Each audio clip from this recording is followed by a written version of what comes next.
पीले दांत वाली बहू। रंजना कभी ब्रश नहीं करती थी। उसे कितनी बार उसके माँ बाप ने डांटा, लेकिन उसका कोई असर उस पर होता ही नहीं था, जिस कारण से उसके दांत पीले पीले हो जाते हैं। शादी के बाद। अरे बहू, वैसे तो तुझ में कोई कमी नहीं है, पर तेरे दांत इतने पीले कैसे हैं बेटा? कैसे है मतलब? कोई सर्जरी थोड़ी ना कराई है। वो तो क्या नाम, मैं ब्रश नहीं करती थी तो पीले हो गए। अब क्या करूं? आप कहें तो लाल करवा लूं या फिर काले? यार ये क्या है, क्यों माँ से लड़ रही हो? लड़ रही हूँ? अरे मैं लड़ रही हूँ या ये बोल रही है कि दांत पीले हैं, पीले। अरे तपस्या थोड़ी ना की है इन्हें पीले करने के लिए। बकायदा ब्रश नहीं किया है 20 साल तक, तब जाकर। छी, कैसी बात कर रही हो? ये उस वक्त तो पीले नहीं थे जब हम लोग तुम्हें देखने आए थे। अरे तब साफ करवा लिया होगा डेंटिस्ट के पास जाकर। अब देखो कैसे पीले पीले लग रहे हैं। रंजना सास की तरफ गुस्से से देखती है। फिर शुरू हो गई पीले पीले पीले। अरे पीले तो तब भी थे जब मेरे हाथ का रसगुल्ला उड़ा उड़ा कर खा रही थी और बोल रही थी, लड़की नहीं गुणों का खजाना दे रहे भाई साहब आप। खैर, अब वो लोग करते भी तो क्या करते, पीले दांत वाली बहू पल्ले पड़ी थी तो झेलना तो था ही। एक दिन कीर्तन में रंजना गाना गा रही थी। अरे कमला बहन, माँ का द्वार है, यहाँ तो सब शुद्ध होकर आते हैं, फिर अपनी बहू को ब्रश भी नहीं करवाती तुम। दूर से पीले पीले दांत भक्ति में बाधा उत्पन्न कर रहे हैं। अरे कोई 2 साल के बच्चे थोड़ी ना लेकर आई हूँ मैं बहू बनाकर। अच्छी खासी लड़की है, अरे कैसे करवाऊं ब्रश? ये तो उसे खुद करना चाहिए ना। अब माँ बाप तो इसके जैसे तैसे निपटा दिए, ये नहीं सोचा कि सास कैसे संभालेगी। सास बहू को लेकर घर आ जाती है, लेकिन सोच लेती है कि अब इसे लेकर कहीं नहीं जाएगी। अगले रोज बहू कहती है, अरे क्या हो गया, मंदिर नहीं जाना क्या? कीर्तन का वक्त हो रहा है। मेरी मधुर वाणी से कान्हा जी जागते हैं और सोते हैं। आप तो जानती है ना उनकी भक्ति में कितना मन लगता है मेरा। वो क्या है ना, तबीयत ठीक नहीं लग रही है मेरी, आराम करूंगी मैं। तबीयत ठीक नहीं लग रही? अभी तो मिथुन के गाने पर नाच रही थी आप, और अब बोल रही है कि तबीयत ठीक नहीं लग रही। अरे भक्ति में मन लगा लो सासू माँ, ऊपर जाना है, क्या मुंह दिखाओगी आप? हाँ? सास को बहू की बात पर गुस्सा आ जाता है। मैं क्या मुंह दिखाऊंगी, इसकी चिंता तो ना कर, समझी? अपने मुंह की चिंता कर, जो ये पीले पीले दांत लेकर हर जगह पहुंच जाती है। पता है लोग कितना मजाक बनाते हैं। ना जी ना, मैं नहीं जाना कहीं तेरे साथ। तो ये बात है। कोई ना, मत जाओ, मैं अपने कमरे में ही बैठकर भक्ति कर लूंगी। ऊपर वाला दांत थोड़ी ना देखता है, मन देखता है, भावना देखता है। और अरे बस बस, तू सब कुछ दिखा, बस ये सफेद चमकदार दांत ना दिखाना किसी को, है? जा यहाँ से। बहू को सास की बात का कोई फर्क नहीं पड़ता, वो तो जैसी थी वैसी ही रह जाती है। सुबह नहाकर किचन में खाना बनाना, फिर खाना खाना, कीर्तन भजन करना और सो जाना।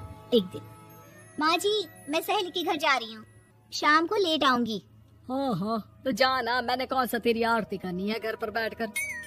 रंजना सहेली के घर जाती है, जहाँ वो पार्टी में जाने की तैयारी कर रही होती है। अरे शिखा, कहाँ जाने की तैयारी कर रही है? मैं गलत वक्त पर आ गई क्या? अरे नहीं यार, उल्टा सही वक्त पर आई है। मैंने ये साड़ी और ज्वेलरी निकाली है यार, शाम को इनके ऑफिस की एक पार्टी में जाना है। बताना कैसा लग रहा है ये सब? नहीं यार, इस ड्रेस के साथ तो वो वाली ज्वेलरी अच्छी लगेगी। हाँ हाँ सही बोल रही है, मैंने ध्यान ही नहीं दिया। वैसे तो हमेशा से मस्त फैशन सेंस रखती है। तो बड़ा जाती होगी ना पति के साथ पार्टी में। रंजना कुछ नहीं बोलती, बस सोचती है कि यार काश ये बात सही हो जाती, पर मैं क्यों नहीं जाती पार्टी में? क्या इन लोगों की कोई पार्टी होती नहीं होगी? रंजना घर आती है और रात में पति से सवाल करती है, एक बात बताइए, आप मुझे किसी पार्टी में क्यों नहीं ले जाते? क्या आपके यहाँ ऑफिस में पार्टी नहीं होती? पति बेचारा क्या कहता कि दांत पीले हैं तुम्हारे इसलिए।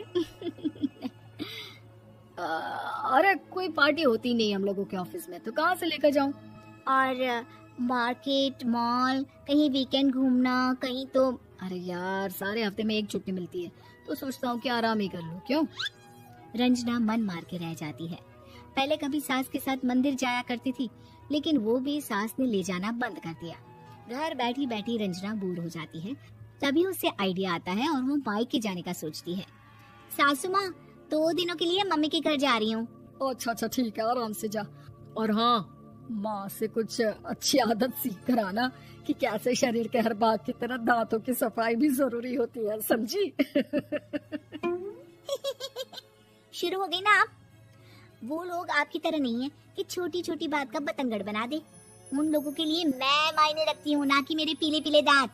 रंजना माँ को बिना बताए उन लोगों को सरप्राइज देती है, लेकिन जैसे ही वो दरवाजे पर पहुँचती है, अंदर देखती है कि घर वाले कहीं जा रहे होते हैं। अब माँ, काश रंजना दीदी के दांतों वाली प्रॉब्लम नहीं होती तो वो भी हम लोगों के साथ चलती ना बुआ जी की बेटी की शादी में।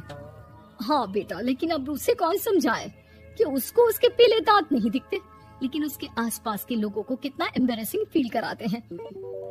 मुझे तो कितनी बार उसके स्कूल की टीचर ने शिकायत की कि उसके साथ कोई लड़की बैठना भी नहीं चाहती, और ना ही कॉलेज में कोई उससे बात करना चाहता था।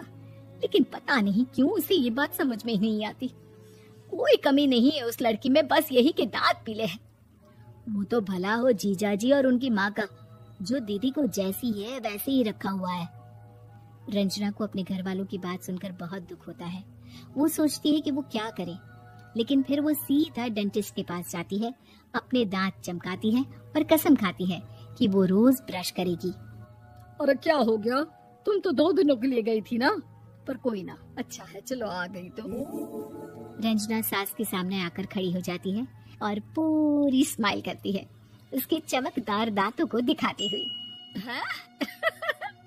चले मंदिर।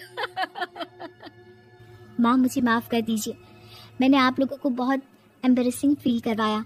मैं आज से रोज ब्रश करूंगी।